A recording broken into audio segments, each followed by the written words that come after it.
So this is the final image, Francisco's image, and you can see that he has layer masks for everything, where he brought a big chunk of the image over. I asked that you bring over chunks, and then he used a layer mask to paint it out. Now, because we've been working with selections, you could also make a selection and then make a layer mask, which we will talk about. But you can see how this was put together. And again, everything in the image has to be yours. Okay? All right, so we've got this guy here and this guy here. Let's bring him over. What I'm going to do is temporarily crop him, but I'm cropping him in a big chunk. And the reason I have people do that, as opposed to bringing over just a selection, is that very often you don't select some of the natural shadows, and then the person appears to be weightless, right? So I'm going to grab this guy here,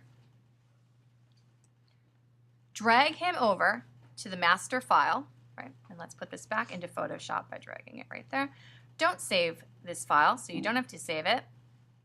Go back over here. And you'll see that now, oh, no, you know what? It did not crop it, but that's because I did not have, when I had the crop tool selected, I had don't delete crop pixels. So hold on a second. Right there, delete crop pixels. Otherwise, it just brings over the whole image because you're not deleting any of the crop pixels. Glad that we did that. All right, now we can bring down the opacity of the layer. And if you shoot this correctly, meaning all at one time, all at one day, on a tripod, or a way the camera's not moving, putting this together will take you 20 minutes. This project is all about concept and pre-prep. Bring the opacity of the layer back up, you almost don't have to mask it. It's really pretty good. Let's close that. Okay. All right. Then you add a layer mask, which is at the bottom of the layers panel. Put that on, and then black and white using the brush. I like to use kind of you want to change the hardness or softness. I like to be kind of in the middle, not too hard so that I can see the edges, but not too soft where we have a Michael J. Fox situation. Do you guys know what that means? No. I will show you. All right, so I'm taking some of this out, I'm correcting it. If I'm using a super soft brush, like this, and I'm going in, and I'm like, oh, okay, there it is. It's totally looking good. It's really looking good. Okay, looking super good. You have a Michael J. Fox disappearing situation. Oh, Marty McFly. Back to the Future. Right?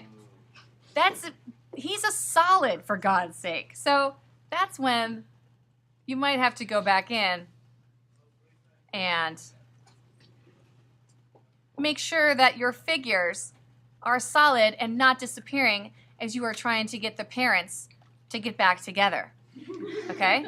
Because you don't have time to worry about that. Turning the other layer off can also help you see parts that you missed. Sometimes if your alignment is so good, you don't even need to worry too much about this. Okay. All right, so that is how you add a layer mask. You want to name every one of your layers.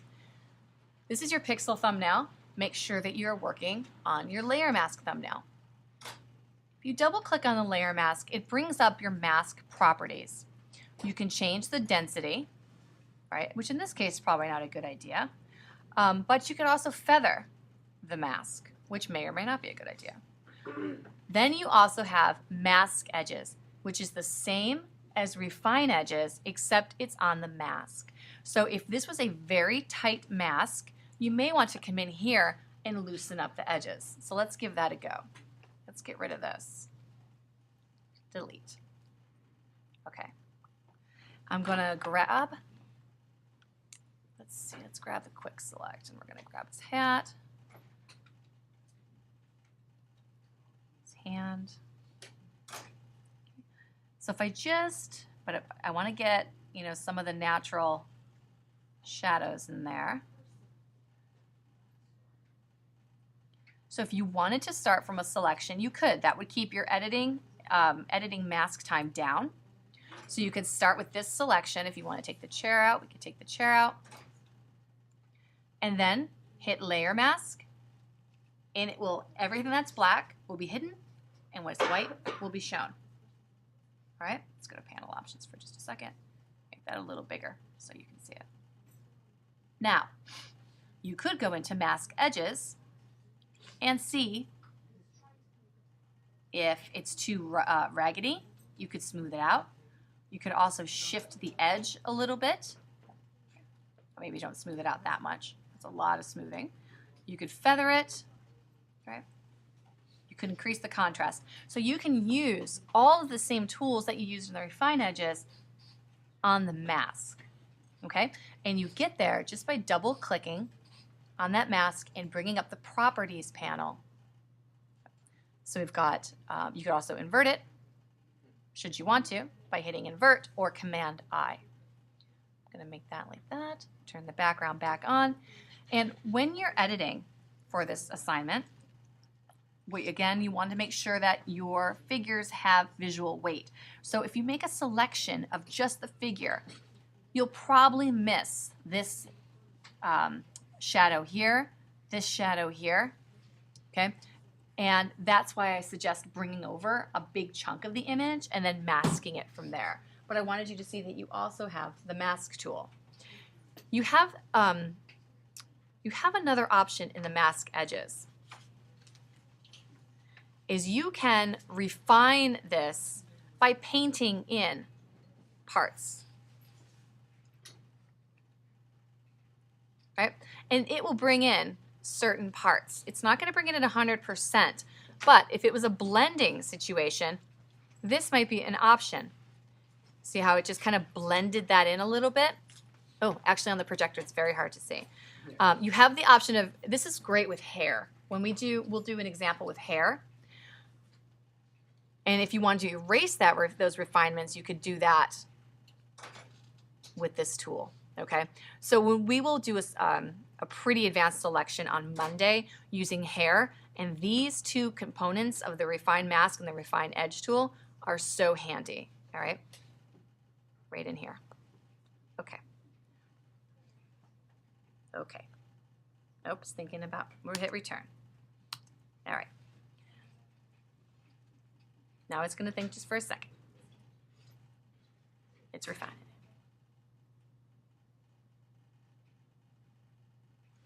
I love looking at him yelling. Okay. There we go. Let's zoom out.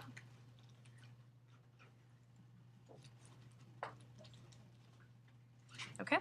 So that is how you can refine your mask, and you will continue to go along. Your layer order will be very important to your structure, and you want to name all your layers.